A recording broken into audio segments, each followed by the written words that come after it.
Baik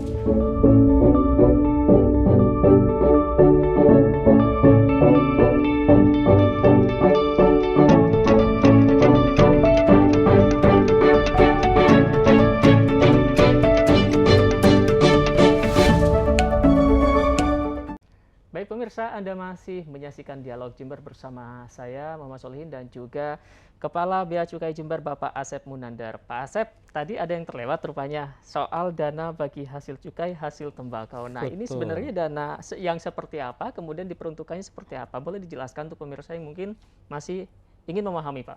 betul. Jadi di Indonesia ini ada namanya dana bagi hasil cukai hasil tembakau, di mana hitung-hitungannya adalah 2% dari nilai cukai nasional.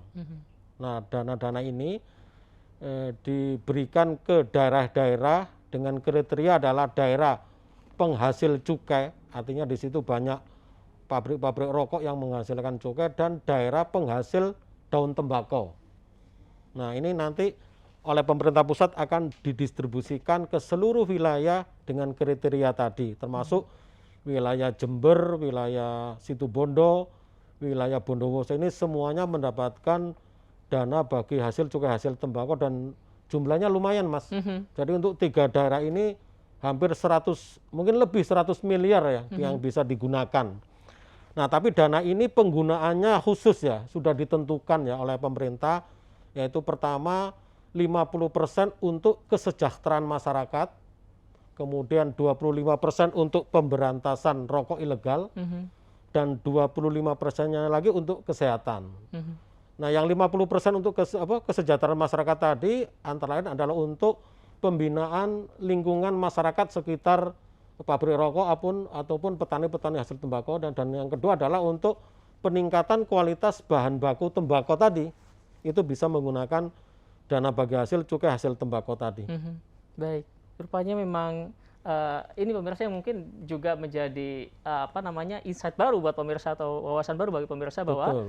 apa yang sudah dipungut dari lembaga yang berwenang ini ataupun yang sudah Anda setorkan begitu lewat cukai rokok, rupanya juga sangat bermanfaat dan akhirnya kemudian dikembalikan lagi ke wilayah-wilayah yang berhak untuk menerima itu ya Pak ya? Betul, betul. Termasuk sekarang ini di masa pandemik, untuk khusus tahun ini yang 25% kesehatan tadi, salah satunya adalah untuk ini jasa bukan jasa, atau semacam untuk perlindungan sosial bagi para yang terkena dengan terdampak pandemi ya. COVID-19 ini. Baik, luar biasa. Namun pemirsa, rupanya tidak hanya tentang cukai dan kepabeanan saja, KPPBC ini juga berperan dalam peningkatan pasar pelaku usaha di wilayah kerja dengan layanan kamar ekspor. Nah, ini seperti apa sebenarnya kamar ekspor ataupun kamar ekspor impor yang kemudian bisa dijelaskan oleh Pak Asep Munandar kepada pemirsa, Pak?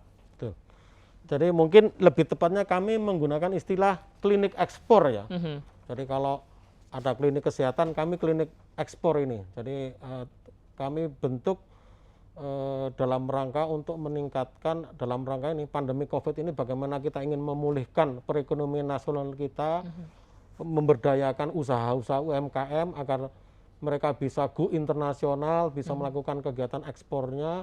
Kita membentuk yang namanya klinik ekspor ya. Jadi kegiatannya adalah memberikan edukasi dan informasi kepada masyarakat, pelaku usaha, bagaimana untuk berkegiatan ekspor itu seperti apa, bahwa ekspor itu mudah loh, ekspor itu tidak rumit. Jadi kita adakanlah klinik ekspor tadi. Kemudian kami juga melakukan semacam kegiatan untuk memberikan asistensi terkait perizinan di bidang ekspor. Kemudian juga kami melakukan sinergi dengan beberapa instansi untuk bersama-sama mengembangkan dan mengedukasi masyarakat terkait dengan kegiatan-kegiatan ekspor ini. Jadi intinya kami, slogan kami adalah legal itu mudah. Jadi ekspor itu tidak rumit, ekspor itu gampang dan bisa dilakukan oleh semua orang gitu. Baik, slogan mungkin sudah disosialisasikan, slogan mungkin sudah dipampang begitu ya di lembaga Bapak begitu. Iya, Tapi rupanya ketika kita terjun ke lapangan, ini tidak bisa kita pungkiri Pak, bahwa masyarakat kita masih banyak sekali yang betul. mungkin ketakutan untuk melakukan ekspor. Padahal sebenarnya produksi mereka udah memenuhi kualifikasi begitu Pak. Apa yang kemudian dilakukan oleh Bapak beserta lembaga untuk mengajak masyarakat bahwa apa ya, itu tadi ekspor itu bahwasanya mudah, gampang gitu. Betul. Bagaimana meningkatkan kesadaran masyarakat dalam hal ini?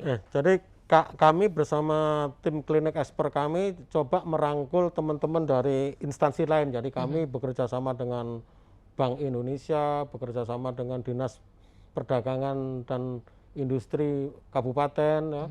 Kemudian dengan pihak karantina, dengan pihak BPOM, dan instansi-instansi yang terkait dengan UMKM, misalnya Dinas Koperasi dan UMKM ya. Kami sering melakukan kegiatan-kegiatan sosialisasi ya, sosialisasi dan salah satunya dengan mendatangkan pelaku-pelaku UMKM yang sudah melakukan kegiatan ekspor. Jadi artinya memberikan semacam contoh case loh bahwa ekspor itu bisa loh oleh para pengusaha-pengusaha kecil dan itu ada contoh-contohnya yang bisa dijalankan ya. Kemudian juga kami mendatangin sentra-sentra ataupun industri-industri untuk secara apa istilahnya mendatangi langsung mereka untuk memberikan edukasi dan mungkin memberikan apa yang bisa kita berikan fasilitas kepabeanan kepada para mereka sehingga untuk mengembangkan kegiatannya ekspornya tadi. Dan kami juga bekerja sama dengan para akademisi, terutama dari Universitas Jember ini untuk membuka pelatihan ekspor untuk teman-teman UMKM yang ada di wilayah Jember, Bondowoso dan Situbondo. Nah, itu tadi rupanya banyak pihak yang kemudian menjadi sinergi begitu ya Pak ya, salah satunya dengan akademisi ataupun tadi pelaku usaha yang sudah mulai melakukan ekspor impor dan berhasil begitu. Sebagai inspiratif begitu ya kalau misalkan kita bilang kepada mereka atau pelaku-pelaku UKM di masyarakat begitu yang ingin melakukan upaya ekspor impor begitu ya Pak ya. Dan kemudian sampai dengan saat ini sudah ada berapa pelaku usaha yang memanfaatkan layanan e-Kirker Pak? Betul, jadi kami dengan tim klinik ekspor tadi ada beberapa pengusaha yang di sektor kecil ya, artinya di UMKM, IKM tadi. Misalnya ada perusahaan yang di Ledok Ombo ya, PT ada suatu perusahaan yang berekspor souvenir. Jadi mereka banyak mendatangkan bahan baku dari Cina. Kemudian mereka buat semacam kerajinan ya, kerajinan kemudian diekspor ke luar negeri. Kemudian ada juga perusahaan popor senjata ini juga kita bina dari awal sehingga mereka bisa melakukan kegiatan ekspor. Kemudian juga ada beberapa perusahaan seperti tembakau tadi, coba kita bimbing sehingga mereka bisa melakukan kegiatan ekspornya, dan ini saya pikir cukup penting ya, dan untuk tahun ini bahkan nilai ekspor kita itu melebihi dari tahun-tahun sebelumnya ya untuk di tingkat skala nasional ya. Baik, poin terakhir mungkin Pak, ini mungkin akan sangat penting diterima oleh masyarakat ataupun menjadi satu asupan buat masyarakat yang ingin melakukan ekspor impor begitu Pak. Terkait dengan cara untuk mendapatkan layanan klinik ekspor ini, adakah kualifikasi tertentu dari produk-produk yang harus mereka ekspor begitu ya? Adakah sertifikasi khusus yang diperlukan ketika ingin mengekspor begitu barang-barang mereka ke luar negeri? Jadi kalau untuk teman-teman atau masyarakat UMKM yang ingin melakukan konsultasi, sebenarnya gampang ya, bisa langsung datang ke kantor kami di Jalan Kalimantan nomor 33 Jember, atau juga bisa melalui website kami ya. Nanti mungkin akan ditayangkan ya di layar ya, dan termasuk di Instagram. Jadi teman-teman bisa juga chatting melalui Instagram kami Bea Cukai Jember untuk tanya jawab mengenai masalah-masalah kegiatan ekspor tadi. Baik. Dan memang beberapa kendala ya. Jadi kalau kita bicara ekspor ini tidak hanya ketentuan yang ada di Indonesia yang harus dipahami, tapi juga ketentuan waktu masuknya barangnya di luar negeri tadi. Ya, nah ini yang perlu kita edukasi ya, Pak ya. Karena beberapa negara itu mensyaratkan syarat-syarat tertentu untuk produk-produk yang masuk ke negaranya. Nah ini yang kita edukasi ke masyarakat. Jangan sampai mereka di sini berhasil keluar tapi Di sananya tetap negaranya ditolak begitu ya, ya, percuma ini, juga gitu ya. betul. Ini yang fungsi yang kami mengedukasi masyarakat dengan adanya klinik ekspor yang kami bentuk ini ya. Baik, baik pemirsa, baik nanti ketika pun sudah di rumah kemudian terpikirkan atau tercetuskan ingin melakukan usaha untuk diekspor begitu ya, terutama untuk teman-teman yang udah sukses nih Pak bikin UMKM yang ingin menjangkau pasar internasional begitu. Rupanya KPP BC ini juga melakukan selain tugasnya secara offline juga menerima layanan secara online tadi, salah satunya disebutkan melalui DM Instagram pun dijawab Pak begitu? Insya Allah. Insya Allah baik. Untuk closing statement terakhir Pak dari Bapak singkat saja. Yang pertama terkait dengan rokok ilegal, jadi masyarakat saya harapkan untuk teliti dulu dalam mengkonsumsi rokok.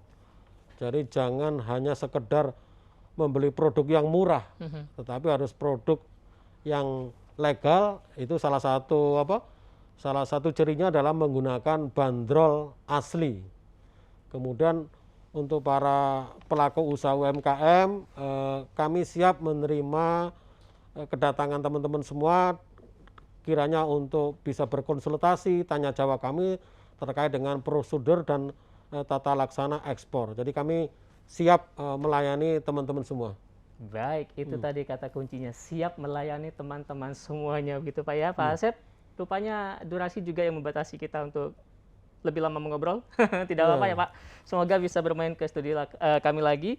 Dan pemirsa JTV Jember, ini menjadi akhir dari kebersamaan kita di Dialog Jember episode hari ini bersama dengan Kepala Bea Cukai Jember, Bapak Asep Munandar. Terima kasih atas kedatangannya Pak. Dan saya selaku pembawa acara Muhammad Solihin pamit undur diri dari depan Anda. Wassalamualaikum warahmatullahi wabarakatuh. Semoga tayangan ini bermanfaat. Sampai jumpa.